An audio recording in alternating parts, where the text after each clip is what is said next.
Well, this is Basic Calculus 1 lecture 23. So, today we will be talking about approximating a function by a straight line, so to say. So, the idea is very simple. Suppose you have a function, you consider its graph, and then at a point say A, you have a tangent. So, now at a plus delta, where delta is small, what do we do? It is, of course, we have f of a plus delta. Then you think of a plus delta, extend that vertical line, it touches the tangent somewhere. So, the value of f of a plus delta is approximated by where this vertical line touches the tangent or crosses the tangent. So, there are two different things, one number is on the curve, another is on the tangent. So, somehow we will be thinking that the point we get there or the height we get from the tangent is approximately equal to the height we get from the curve. That is the notion of linearization.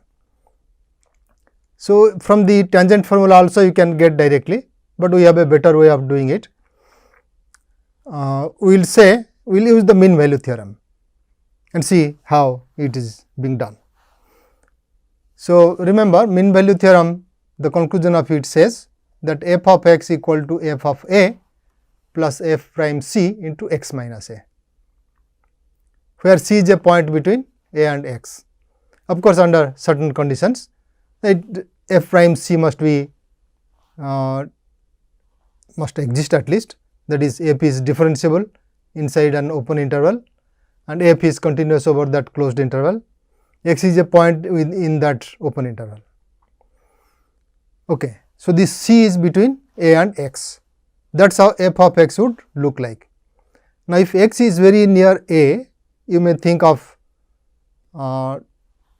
approximating the function f of x by f of a plus f prime a times x minus a instead of f prime c.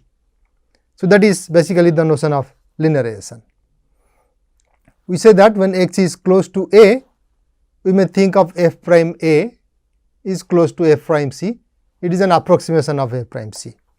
So, in that case we define the new function Lx, L of x equal to f of a plus f prime a times x minus a. So, we will call this L of x as a linearization of f of x at a or near a. Of course, it will depend on a because L itself is depending on a. So, it should be near a. Now, the approximation of f of x by this linearization L of x is called the standard linearization or standard linear approximation of f of x at a. Okay. So, if you recall, the equation of the tangent at f of at x equal to a is y minus f of a divided by x minus a equal to f prime at a, because f prime is the slope of the tangent. So, that is y equal to f of a plus f prime a times x minus a. This is really equation of the tangents, and that expression f of a plus f prime a into x minus a is taken as our linearization, the function L of x.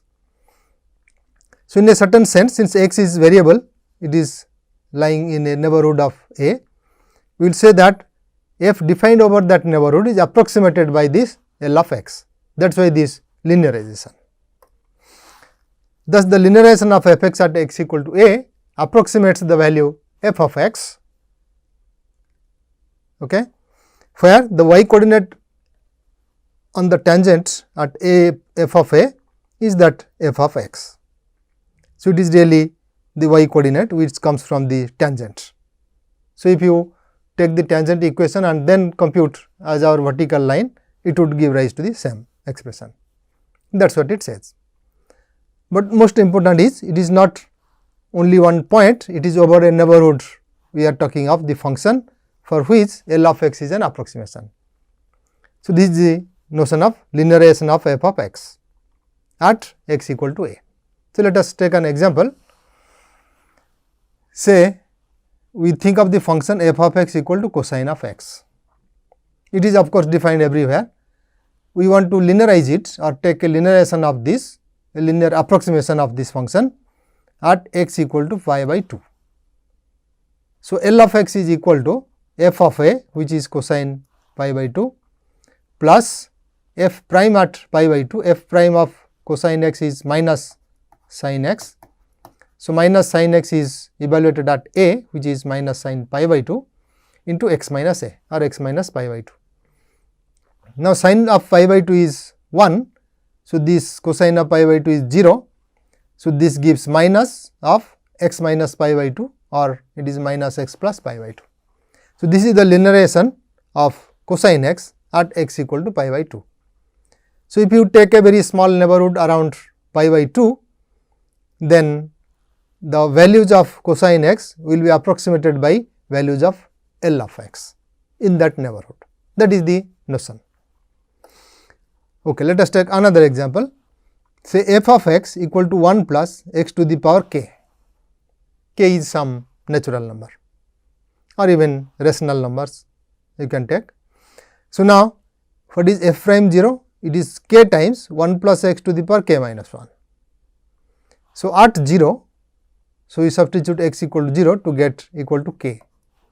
So, since f prime 0 equal to k, our linearization at x equal to 0 is f of 0 plus f prime 0 times x minus 0, which if you simplify, this is just k, f of 0 is 1. So, you get 1 plus k x. That is 1 plus k x is a linearization of 1 plus x to the power k. Of course, if you use binomial theorem, you would get first two terms as 1 plus k x from 1 plus x to the power k. So, that is taken as a linearization of this function. Let us take the third example. F of x is given as 1 minus x. Then if you take f prime 0, it is minus 1, and the linearization of 1 minus x at x equal to 0 is f at 0 plus f prime at 0 into x minus 0, which is x. So, f of 0 equal to 1 plus f prime 0 is minus 1 times x, which turns out to be 1 minus x. So, that is the linearization of 1 minus x is 1 minus x itself. What is the reason? It is only linear. So, its approximation should be that only. That is what we say, f x equal to 1 minus x is already a linear expression. So, it coincides with its linearization as it should. So, let us take another example. It is f of x equal to 1 minus x square to the power half. Now, for this function, we want to linearize it at x equal to 0. So, let us find the derivative. Its derivative is 1 minus x square to the power half, which gives half into 1 minus x square to the power minus half into 1 minus x square with respect to x, that gives minus 2x. So, this 2 and 2 cancels, you get minus x, 1 minus x square to the power minus half, and when you substitute x equal to 0, f prime 0 equal to 0, right. So, its linearization or L of x equal to f of 0, which is again 1.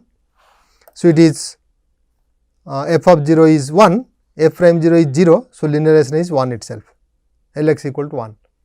So, that means you get the linear function or the linear expression which approximates f of x as the constant.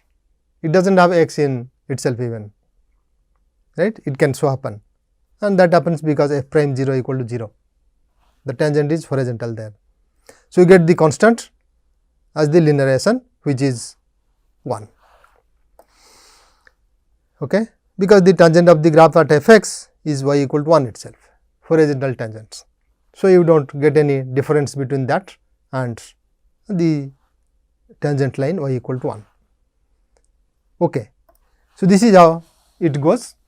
Using this notion of linearization, we will introduce another notion which is called a differential. So, differential is a very simple notion. The motivating factor here is that when you tell f prime, you also write another notation which is df by dx. Why this by is written? So, what we do? Instead we go the other way around, we will give some meaning to this notion df. So, that f prime will be equal to df by dx. And what is the best thing to do? We just write f prime into dx equal to df.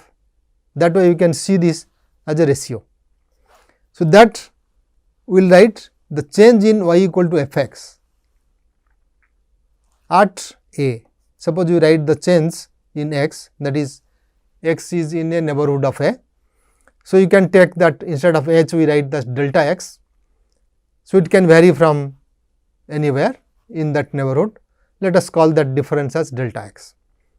That is from point A, x has changed to a plus delta x, right.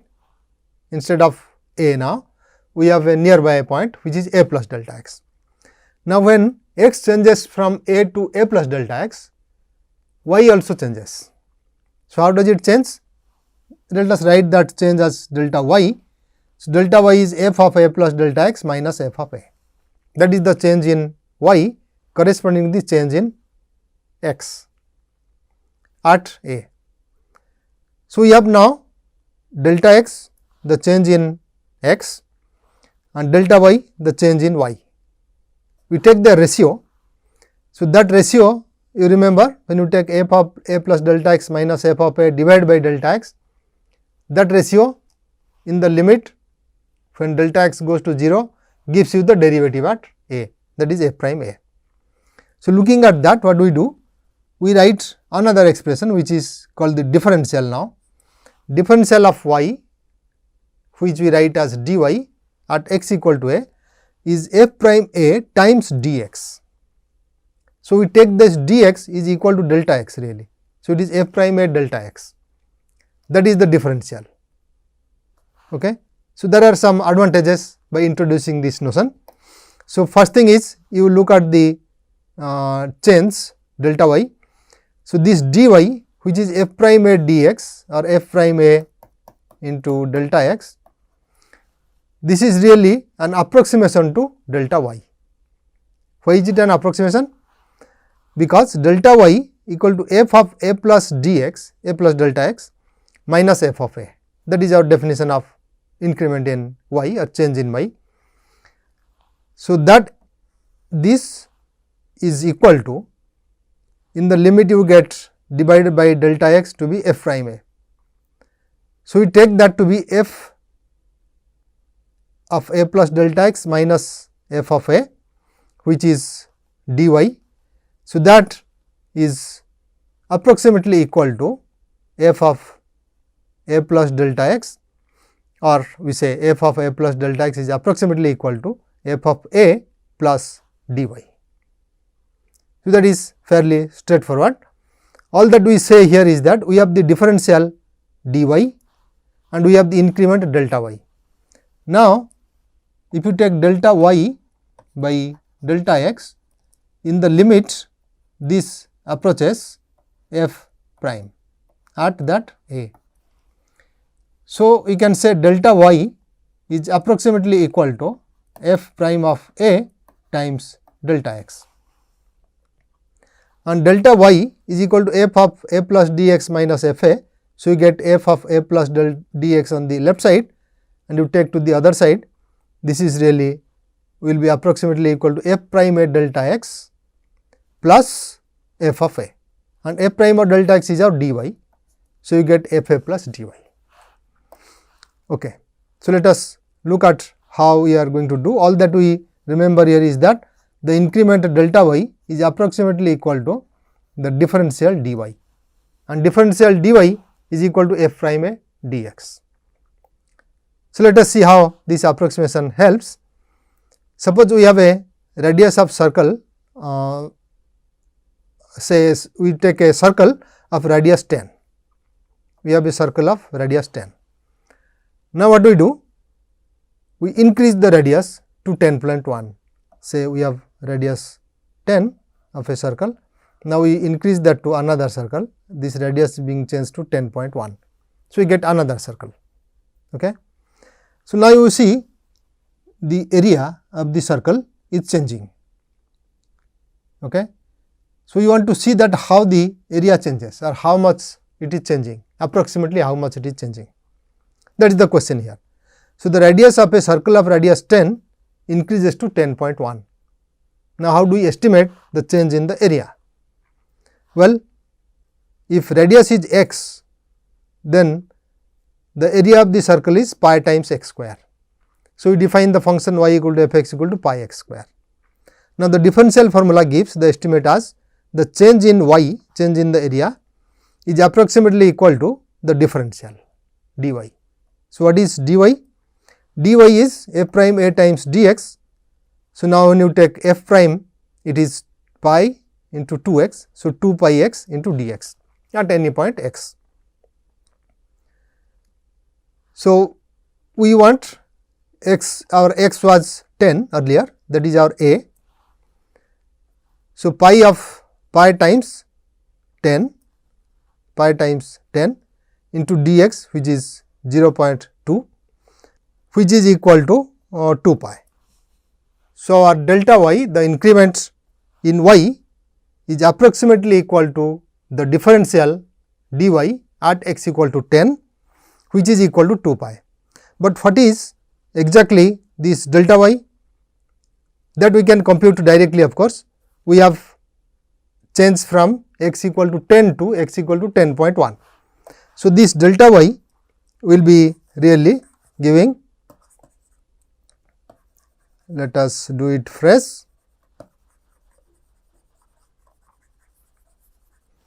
So, now what happens here? The change in area is pi times 10.1 square minus pi times 10 square. So, 10.1 square minus 10 square, you can use a square minus b square formula. So, a minus b gives 0.1 and a plus b gives 20.1. So, you multiply this out with pi, that gives you 2.01 times pi. So, you see how much error is committed in this approximation. It is just 0.01 times pi. So, it just gives a feeling that yes, delta y can be close to dy or the differential, that is it. So, we have introduced the notion of differential, which will be really helpful in some other context also. But now, the main thing here is you can look at f prime a as the differential divided by increment evaluated at x equal to a. So, the notation dy by dx is really given a meaning now, that it is something like division, provided you know the differential. Of course, this is so because we have defined in such a manner.